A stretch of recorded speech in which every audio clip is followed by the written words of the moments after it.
Assalamualaikum warahmatullahi wabarakatuh. Perkenalkan, saya Agung Kurniawan dari kelas ke-1. Di sini saya akan menjelaskan mengenai komponen-komponen yang ada pada komputer. Baiklah, komponen yang pertama adalah CPU. Di sini kita mempunyai sebuah CPU dari laptop yang mana adalah tipe AMD A4 yang mempunyai 4 core dengan kecepatan max 3 GHz. Nah, pengertian CPU sendiri yaitu adalah merupakan singkatan dari Central Processing Unit, adalah komponen keras atau perangkat hardware pemroses data utama dalam sebuah komputer. CPU dapat disebut sebagai otak komputer karena CPU mengatur semua aktivitas dan jalannya semua program termasuk aplikasi atau software di dalamnya. Nah, sejarah singkat CPU sendiri pertama kali dikembangkan oleh Intel Corporation pada tahun 1971 dan dikenal dengan nama Intel 4004. CPU ini dibuat oleh Robert Noyce dan Federico Faggin dari Intel. Pertama, perkembangan prosesor diawali oleh prosesor Intel yang saat itu merupakan satu-satunya mikroprosesor yang ada, tetapi saat ini sudah banyak prosesor yang dapat kita temukan. Nah, mikroprosesor 4004 ditemukan pada tahun 1971. Intel mengeluarkan prosesor pertamanya yang dipakai pada mesin perhitungan Buscom. Selanjutnya ada perkembangan mikroprosesor 804 yang ditemukan pada tahun selanjutnya yaitu 1972. Intel mengeluarkan prosesor ini yang berkecepatan 2 kali lipat dari prosesor yang terdahulu. Selanjutnya ada mikroprosesor 808. Pada tahun 1974, Intel mengeluarkan lagi prosesor terbarunya. Pada seri ini, Intel melakukan perubahan dari prosesor MP multi-Voltec menjadi triple Voltec yang mana menggandakan Voltec yang diterima oleh CPU ini sehingga memperkuat kinerja kecepatannya. Nah, seiring berjalannya waktu, prosesor terus berkembang yang mana perkembangannya dalam menjadi lebih kecil sedangkan kecepatannya menjadi lebih cepat dan listrik yang digunakan sudah tidak terlalu banyak lagi. Nah, kegunaan CPU sendiri, CPU atau prosesor merupakan salah satu dari perangkat keras komputer yang memiliki tugas untuk menerima dan menjalankan perintah sebagai perangkat lunak, sehingga CPU sering disebut sebagai prosesor dengan kualitas teknologi CPU yang digunakan. Komponen CPU sendiri terdapat yaitu yang pertama adalah ALU, Arithmetica Logic Unit, yang melakukan operasi aritmatika dan logika secara sederhana. Yang kedua adalah CU Control Unit yang mengelola berbagai komponen pada komputer. Control Unit bekerja dengan cara mengekstrak instruksi diambil dari memori, mengkodekan, dan mengeksekusinya. Sedangkan ALU bekerja dengan cara membaca instruksi dari memori, menafsirkannya, dan mengubahnya menjadi serangkai sinyal untuk mengaktifkan bagian lain dari komputer.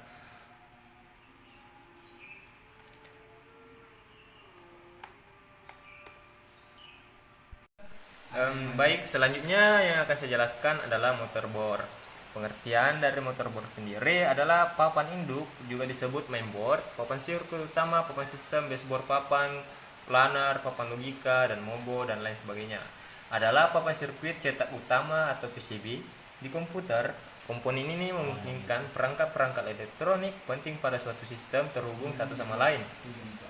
Misalnya unit pemrosesan sentral atau CPU dan memori. Selain itu juga menyediakan konektor untuk perangkat tambahan lainnya seperti mesin cetak, pemindai, atau mikrofon. Tidak seperti backplane, papan induk biasanya berisi sub-sub sistem penting seperti prosesor pusat, pengontrol input-output, dan memori chipset, konektor antarmuka, dan komponen lainnya yang terintegrasi untuk kegunaan umum. Nah, di sini saya mempunyai dua contoh motherboard, yang mana motherboard yang ini adalah tipe X440C untuk seri laptop Asus X440C. Sedangkan motherboard di sebelahnya adalah dengan tipe Mini ATX yang mana ukurannya lebih kecil ketimbang dengan tipe ATX yang pada umumnya. Satu-satunya perbedaan adalah ukurannya yang lebih kecil. Dari segi harga, motherboard ini juga lebih murah. Adapun tipe-tipe motherboard yang lainnya adalah ATX motherboard, salah satu motherboard yang paling banyak digunakan dan merupakan versi upgrade dari tipe AT yang memiliki banyak kekurangan. Kelebihan dari hardware ini adalah tersedianya lebih banyak slot memori yang bisa digunakan untuk menambah memori RAM dan kartu grafis. Adapun mini ITX motherboard dengan ukuran paling kecil, cocok untuk komputer yang berukuran mini meski cenderung kecil, fungsinya tetap sama dan sudah ada sistem pendingin di dalamnya. Motherboard ITX salah satu motherboard terbesar di dunia. Kelebihan dari perangkat ini adalah adanya banyak slot kosong yang dapat digunakan untuk berbagai kebutuhan. Misalnya digunakan untuk memasukkan RAM tambahan atau kartu grafis agar saat bermain game berjalan dengan baik. Dari segi komponen, motherboard memiliki susunan peripheral dari beragam komponen komputer. Beberapa di antaranya adalah sebagai berikut. Chip CPU, yang mana adalah bagian yang ini, slot RAM, shortbread, northbread, dan BIOS yang tersimpan di dalam motherboard itu sendiri. Input output port, bisa kita lihat di sebelah sini ada beberapa input output port yang mana adalah USB, VGA, LAN card, dan sebagainya. Ada pula konektor SATA yang berada di sebelah sini, PCI, peripheral komponen interconnect, parallel port, dan baterai CMOS, complementary metal oxide semiconductor, baterai, konektor, power supply, port mouse. Ya, ada banyak di sini. Ini adalah konektor keyboardnya dan ini adalah konektor mouse-nya. Ini adalah konektor untuk bagian powernya yang ke baterai. Ini untuk power supply untuk kemobonya dan chipsetnya sendiri. Tujuan utama dari motherboard adalah untuk memindahkan daya dan menyediakan tempat di mana semua komponen dapat berkomunikasi satu sama lain. Beberapa fungsi lain dari motherboard: 1. Mentransfer data ke semua komponen komputer. 2. Menyediakan tata letak terbaik untuk semua komponen yang ada di komputer. 3. Menghubungkan komponen seperti CPU, RAM, dan video core melalui hub komponen. 4. Menyebarkan daya untuk berbagian komputer sesuai dengan kebutuhan setiap bagian. 5. Menghubungkan berbagai komponen interface komputer langsung atau tidak langsung. 6. Mengirimkan trafik data untuk semua bagian komputer sesuai kebutuhan per bagian. 7. Menjadi pusat komunikasi ke seluruh komponen secara langsung maupun tidak. Baiklah, assalamualaikum warahmatullahi wabarakatuh. Kita akan melanjut ke bagian memori. Di memori sini ada pengertiannya, yang mana dalam memori komputer adalah jenis perangkat keras yang digunakan untuk menyimpan data dan informasi. Ini adalah bagian penting dari komputer yang memungkinkan komputer untuk menyimpan dan mengakses data yang dibutuhkan untuk menjalankan aplikasi dari sistem operasi. Memori komputer berfungsi untuk menyimpan data sementara atau selamanya. Komputer digunakan sehingga komputer dapat memproses dan mengakses data dengan cepat. Kapasitas memori komputer mempengaruhi kinerja komputer, sehingga memori dengan kapasitas lebih besar biasanya menghasilkan kinerja yang lebih baik. Secara umum, memori komputer merupakan bagian penting dari komputer yang membantu mempercepat kinerja dan kemungkinan komputer untuk menyimpan dan mengakses data yang dibutuhkan. Adapun sejarah singkat dari memori sendiri adalah 1. Memori RAM, random access memory, adalah jenis memori komputer yang digunakan untuk menyimpan data yang sedang diterima atau diproses oleh sistem operasi dan aplikasi. 2. Memori ROM, read only memory.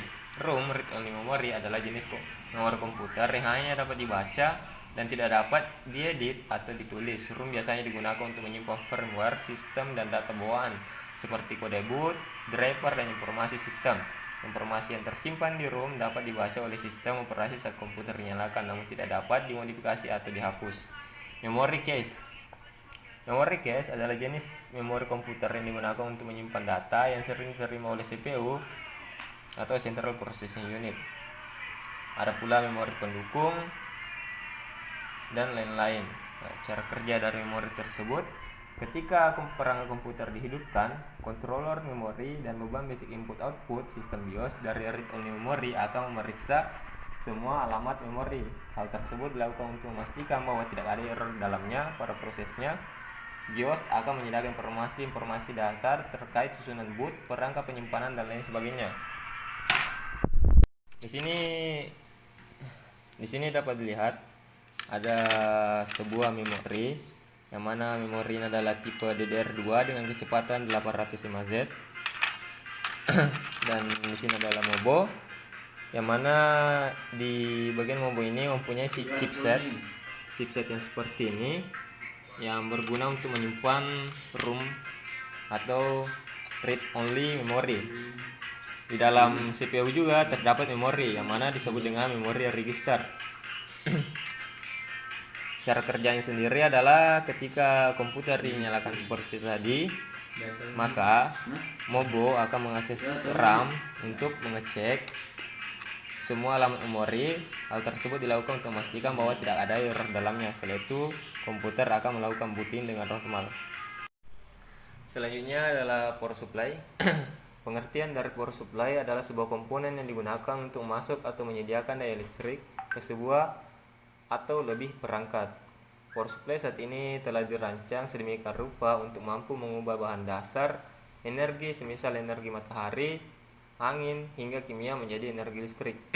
Bagi komputer dan beberapa perangkat elektronik, komponen power supply ini sangat penting dan tidak dapat diremehkan. Dapat dipastikan bila komponen ini mengalami permasalahan, maka perangkat tersebut tidak akan mungkin berfungsi secara normal. Saat menghidupkan sebuah perangkat semisal komputer, maka seketika itu juga power supply langsung melakukan semacam pemeriksaan serta tes sebelum sistem operasi pada komputer tersebut dijalankan. Nah, di sini ada sebuah power supply. Ada beberapa konektor yang terdapat pada sebuah power supply.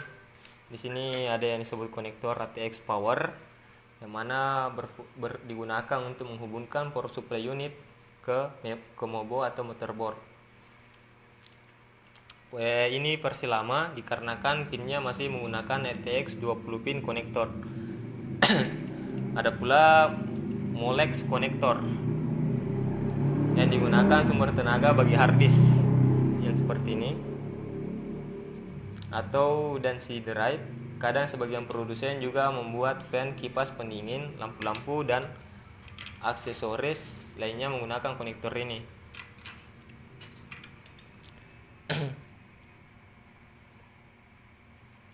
Ada pula ATX 12 volt 4 pin. Konektor ini kebanyakan dipakai oleh para pengguna yang menggunakan prosesor buatan Intel. Fungsi dari konektor ini adalah sebagai penyedia tenaga tambahan sebesar 12 volt untuk Pentium 4 CPU. Jadi pada Pentium 4 ke bawah, konektor ini tidak perlu digunakan. Sekarang sebagian AMD motherboard juga sudah menggunakan konektor ATX 12 volt ini. Ada pula SATA power connector yang seperti ini. Nah, kegunaan dari power supply itu sendiri adalah mengubah tegangan atau mengubah daya dan mengatur daya bagi tegangan output. Agar lebih jelas, berikut ini beberapa fungsi power supply. Mengubah arus dari tegangan listrik supaya tidak melebihi batas maksimal pada sebuah perangkat. Membuat daya cadangan berupa baterai. Sebagai contoh adalah sebuah UPS sebagai bentuk antisipasi mencegah matinya listrik secara mendadak sehingga suplai energi terputus.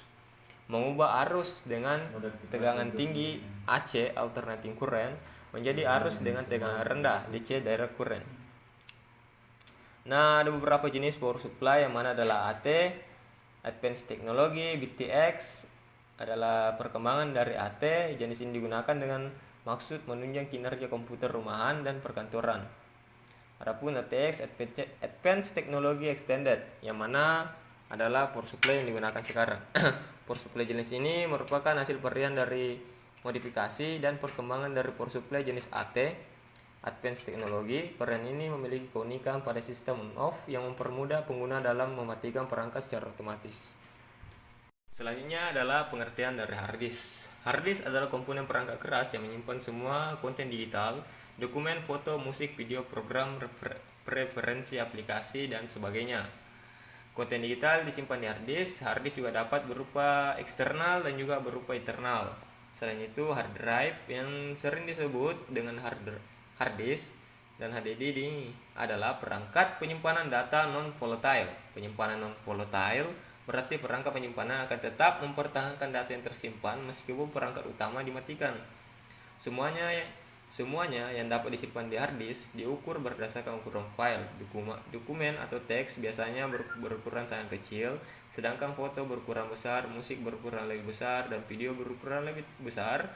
Hard disk akan menentukan ukuran file digital dalam satuan megabyte, gigabyte, dan terabyte, dan seterusnya. Ada beberapa jenis hard disk. Salah satu di antara jenis hard disk tersebut adalah SATA, yang mana yang saat ini saya punya. Ada jenis hard disk yang lainnya seperti ATA-ID, hard disk SCSI, hard disk RAID, dan ada pula juga ya SSD, walaupun itu solid state drive yang merupakan perkembangan dari hard disk. Hard disk SATA atau Serial Advanced Technology Attachment adalah versi interface terbaru dari ATA. Kelebihannya adalah disk ini hanya menggunakan 2/3 bagian dari ATA. Hard disk ini juga memiliki kecepatan tinggi karena ia memiliki kemampuan untuk mengurangi latensi atau delay. Dalam transfer data, disk jenis ini akan mengurutkan data secara paralel tanpa menggunakan master atau slave, sehingga kabel SATA hanya bisa digunakan satu hard disk saja. Kegunaan dari hard disk: menyimpan data software. Fungsi hard disk adalah untuk menyimpan data perangkat lunak. Menyimpan data dari perangkat lunak ini dilakukan agar software tersebut dapat dibuka dan dijalankan pada perangkat komputer. Membackup data: beberapa orang memanfaatkan hard disk untuk sebagai sarana pembackupan website dan file komputer mereka berkat kapasitas penyimpanan hard disk yang sangat besar. Tempat penyimpanan database: seperti yang diketahui, salah satu elemen terpenting dalam suatu sistem komputer adalah database. Database dapat membantu sebuah program atau aplikasi untuk berjalan dengan baik. Database umumnya disimpan dalam hard disk pada komputer server. Hal ini memudahkan akses dari berbagai klien yang ingin mengaksesnya. Oleh karena itu, hard disk yang digunakan untuk menjadi server ini dibutuhkan hard disk dengan kapasitas tinggi agar tidak terjadi masalah saat pengambilan data nantinya. Penyimpanan data dari operasi sistem: pastinya hard disk digunakan untuk menyimpan data dari operating system yang kita gunakan agar dapat berjalan dan tidak hilang ketika komputer dimatikan. Penyimpanan berbagai file pengguna: artinya kita dapat menyimpan berbagai jenis file dalam satu hard disk ini. Dikarenakan hard disk yang sekarang mempunyai kapasitas yang besar, yang mana hard disk yang saya pegang ini mempunyai kapasitas adalah 320 GB. Nah, cara kerja hard disk. Cara kerja hard disk: terdapat sebuah komponen yang bernama platter di dalam sini yang terdiri dari material magnetik. Gaya magnet digunakan pada penyimpanan komputer karena dengan demikian data pada komputer dapat tersimpan meski perangkat telah dimatikan. Ketika Anda menyimpan data pada hard disk, data tersebut tidak hanya langsung ditulis begitu saja di platter, data tersebut disimpan dengan sangat rapi pada pola platter. Bit data tersusun secara konsentrasis dan melingkar yang kemudian disebut sebagai track. Setiap track dipecah menjadi area yang lebih kecil yang disebut sektor, sehingga begitu banyak informasi data yang dapat disimpan pada hard disk meski dengan ukurannya yang terbilang kecil.